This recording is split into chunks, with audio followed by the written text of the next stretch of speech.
Bonjour, bonsoir. Ça dépend à quelle heure tu verras cette vidéo que je suis en train de faire. C'est Adam Ezekiel du ministère de la Nouvelle Jérusalem.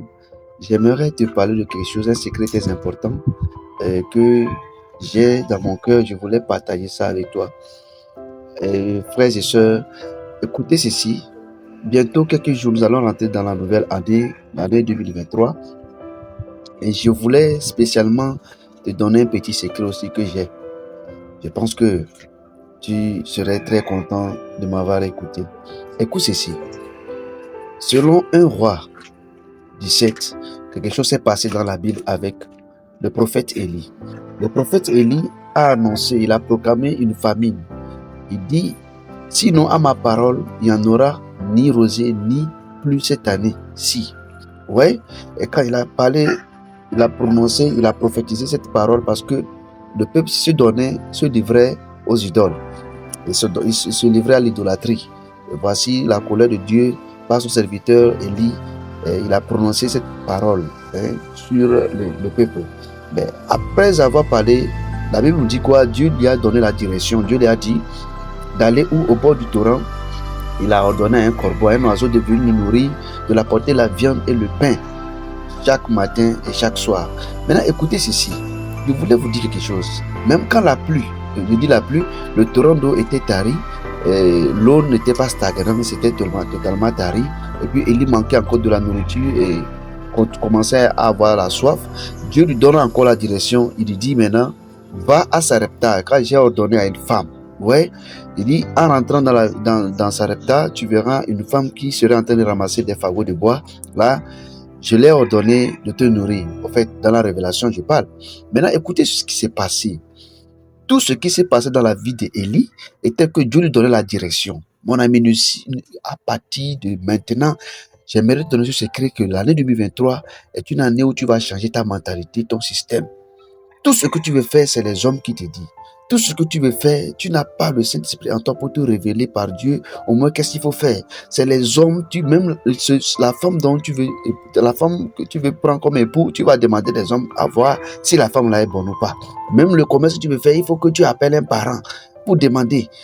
Tout ça, c'est bon de demander, mais j'aimerais te dire que le Saint-Esprit en toi, comme Élie, lui-même, s'il te révèle les choses, si lui-même t'indique, te donne la direction, je pense que c'est mieux. Pour te dire que quoi? Sois vigilant, très vigilant et vigilante cette année 2023 et garde le Saint-Esprit en toi pour qu'il te donne la direction, pour ne pas ressembler à Ève. Au lieu d'aller retourner demander son Dieu, tu nous as dit de ne pas manger le fruit. Demander à son Dieu, non, tu nous as ordonné de ne pas manger le fruit. Mais voilà, le serpent me dit de manger le fruit. Voilà, telle personne m'a dit de faire ce que toi tu ne m'as pas dit. Bien sûr que la personne est animée du Saint-Esprit, ou bien la personne est en Christ, la personne est en Dieu, mais forcément, mon ami, c'est une vérité. C'est quelque chose qui laisse que les chrétiens tombent, quoi. Jésus a déjà versé le sang sur la croix. Dieu a fait sa part, Jésus a fait sa part, les anges ont fait leur part, les archanges ont fait leur part. Nous sommes bénis. Tout est accompli selon la Bible, ce que la Bible nous dit, par la grâce du sang de Jésus. Mais vous allez voir que nous continuons à souffrir. On souffre, on dirait comme si Jésus n'a rien fait, Dieu ne nous a rien fait. C'est seulement que c'est ce que je suis en train de vous dire là. Regardez Élie, il n'est pas allé demander un parent, aller demander sa maman ou bien quelqu'un pour dire que maintenant la famille est arrivée, je dois faire comment? Non, son Dieu l'a indiqué. Regardez Ève, au lieu de faire ce que Élie a fait, devait demander à Dieu, ou soit lui-même, il va retourner demander à Dieu. Tu nous as dit de ne pas manger le fruit. Voilà quelqu'un en train de me dire de manger le fruit. Qu'est-ce que toi tu dis? Elle n'a pas fait. Regardez l'histoire de 1 roi 13. Le petit prophète qui est parti, selon la voix de Dieu, Dieu l'a donné l'ordre de faire ceci, mais en retour, un grand prophète lui dit, mais Dieu m'a redit de te dire de ne pas faire ce qu'il t'avait dit. Et sur le petit prophète, je vais aller demander à Dieu encore. Tu m'avais parlé. Donc, normalement, tu veux me redire quelque chose, Dieu, il faut me dire encore moi-même. Bon, voilà, telle personne m'a dit que ce que tu m'as dit, lui me dit de ne plus faire ça, que tu as dit ceci. Et demander Dieu, est-ce pour la confirmation? Mais il n'a pas fait ça. Il a toujours accepté. Ce n'est pas forcément comme on tient la Bible dans la main. Quelqu'un tient la Bible dans la main, fait le miracle, la prophétie, fait tout. Et tu vas commencer à suivre la personne bêtement. Il faut savoir qui suivre. Je suis un homme de Dieu. Si je dis, si je n'étais pas un homme de Dieu, je dis ça, on va dire, je ne suis pas un homme de Dieu. Voilà pourquoi je dis ça. Quand j'ai analysé beaucoup de choses dans le christianisme, j'ai vu que ça, c'est une erreur. Toi, tu n'as plus de choix. C'est les hommes qui décident pour toi. Dieu ne décide pas pour toi. Toi-même, tu es là troublé. Tout ce que tu veux faire, c'est l'intervention des hommes. Tout ce que tu veux faire, c'est l'intervention des gens à côté de toi. Le Saint-Esprit qui est en toi, qu'on a dit, peu importe ce qui t'arrive, lui qui est en toi, il te dira tout. Tout ce que tu auras fait, lui va t'inspirer là. Il est où? Donc, il faut savoir que dans 2023, si tu ne te réveilles pas bien et tu marches selon ta voie, selon la voie des hommes, sans discerner la voie de Dieu, tu verras que tout ce que tu seras en train de faire, Dieu va mettre la main sur les mentons. Donc, qu'est-ce que je veux dire exactement?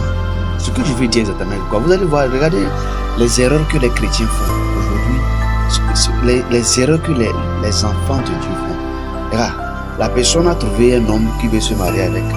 Et puis, il prend l'appareil, il appelle sa copine. Ma copine, tu as vu le gars que je t'ai montré? Est-ce que c'est lui je veux marier? Donc, c'est lui qui va être mon homme.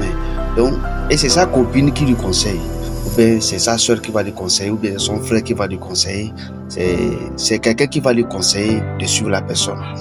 C'est une bonne chose. Cela ne veut pas dire de négliger tes amis, les conseils de tes amis ou bien de tes frères. Mais il faut recevoir ce qu'ils t'ont dit. Mais ce que moi je dis, de retourner dans la prière, demander à Dieu pour voir si Dieu va te confirmer ce que eux ils ont dit ou bien ce que toi-même ta pensée t'a dit. Voici la volonté de Dieu serait compatible à ce que eux ils t'ont dit ou bien ce que toi-même tu t'as dit. Donc toi-même tu t'es dit. C'est ce qu'ils sont en train de parler. Je ne veux pas dire de ne plus écouter quelqu'un, rejeter les conseils des autres. Non. Reçois leurs conseils. Mais ce que moi j'ai dit, quand tu reçois, ne prends pas en même temps commencer à travailler. C'est rien qu'un homme. Tu prends le conseil, tu gardes et puis tu retournes à la montagne vers la prière. Tu pries Dieu, tu demandes aussi Dieu.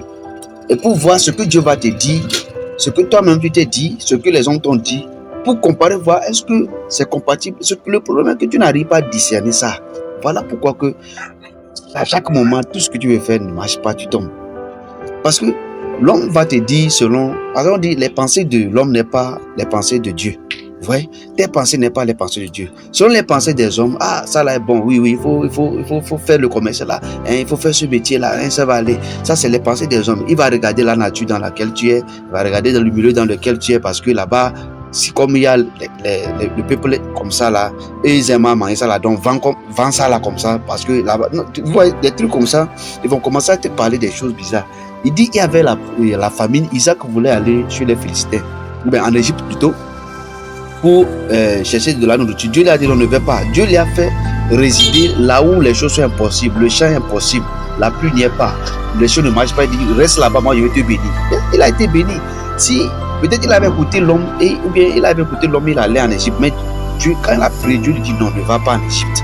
C'est ce que moi j'aimerais que si tu arrives à attraper cette grâce dans tes mains, d'avoir le discernement de la parole de Dieu, des hommes, de toi-même, je ne suis pas sûr que tu peux jouer. Celui qui écoute la voix de Dieu n'a jamais joué. Quelqu'un fait quelque chose, allô mon frère. Quelqu'un fait quelque chose, allô ma tante. Mon ami, tout cela est bon, ils vont te donner leur conseil. Mais qu'est-ce que le Saint-Esprit qui est en toi que Dieu a dit? N'ayez pas peur, lui-même qui est en vous révélera des choses là. Qu'est-ce qu'il lui te dit?